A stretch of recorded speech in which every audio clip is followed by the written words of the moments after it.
Bugun siz bilan juda ko'pchilik tushunmaydigan, ammo har kuni sezib yashaydigan bir holat haqida gaplashamiz. Nega doim qornimiz och? Nega tanamizdagi yog' erinmaydi? Hatto kam ovqatlansak ham. Javob faqat kaloriyada emas. Masala gormonlarda, ayniqsa insulin va leptin deb ataladigan gormonlarda. Keling, buni oddiy qilib tushuntirib beraman. Bugungi kundagi bozorda qadoqlangan mahsulotlarning taxminan 74% tarkibida yashirin shakar saqlaydi. Bu shirinliklar sizni nafaqat semirtiradi, balki insulin darajasini yuqori ushlab turadi. Bu esa bir nechta muammoni keltirib chiqaradi. Insulin bu qonda shakar miqdorini nazorat qiluvchi gormon. Ammo uni doimiy ko'p bo'lishi tanadagi yog'ni erituvchi ferment lipazani bloklaydi. Ya'ni tanangizda energiya bo'lishiga qaramay, uni ishlata olmaydi. Shuning uchun siz ochlikni kuchli va doim his qilasiz, holsizlanasiz, lekin tanangizdagi yog' joyidan qimirlamaydi. Bu yog' xuddi qamalgandek bo'lib qoladi. Chunki insulin lipazani bloklab qo'ygan bo'ladi. Yana bir sabab leptin gormonining qarshiligi. Leptin bu sizga to'qman degan signalni miyaga yuboradigan gormon. Ammo insulin ko'p bo'lsa, miyangiz leptinni ko'rmay qo'yadi. Natijada siz doim ochlikni his qilasiz. Hatto organizmingizda ko'p energiya zaxirasi bo'lsa ham. Qisqacha aytganda, siz ochlik his qilasiz, tanangizda yog'lar erimaydi, siz esa buni kaloriya yetishmovchiligidan deb o'ylaysiz.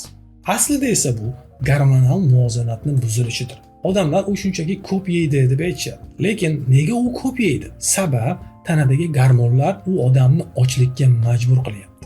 Kaloriya bu faqat raqamdir, ammo kaloriya qayerdan kelayotganiga qarab ta'siri turlicha bo'ladi. Masalan, siz kaloriyani qayerdan olayotganingizga qarab, aytaylik 1000 kilokaloriya nonushtaga kash yedingizmi yoki tuxum yedingizmi, baliq yoki sabzavotlar yedingizmi, bularning ta'siri inson tanasiga boshqacha bo'ladi. Misol uchun, nonushtangizda shirin yogurt, apelsin sharbati va dondan qilingan kashalar bo'ladigan bo'lsa, bu sizga qorningizni tez ochishiga sabab bo'ladi, charchoqqa sabab bo'ladi va ishtahangiz yana kuchayib ketadi. Ammo nonushtangiz tuxum, baliq, sabzavotlardan iborat bo'lsa, siz uzoq vaqt davomida o'zingizni to'q va tetik his qilasiz. Sabab, birinchi nonushta insulinni ko'taradi, leptinni bloklaydi. Ikkinchisi esa barqaror energiya beradi, tanadagi yog'ni yo'qotishga imkon yaratadi. Demak, bugungi ma'lumotlardan qanday xulosa chiqadi? Faqat kaloriyani emas, ovqat tarkibini ham nazorat qiling. Yashirin shakar va qadoqlangan mahsulotlarga e'tibor bering.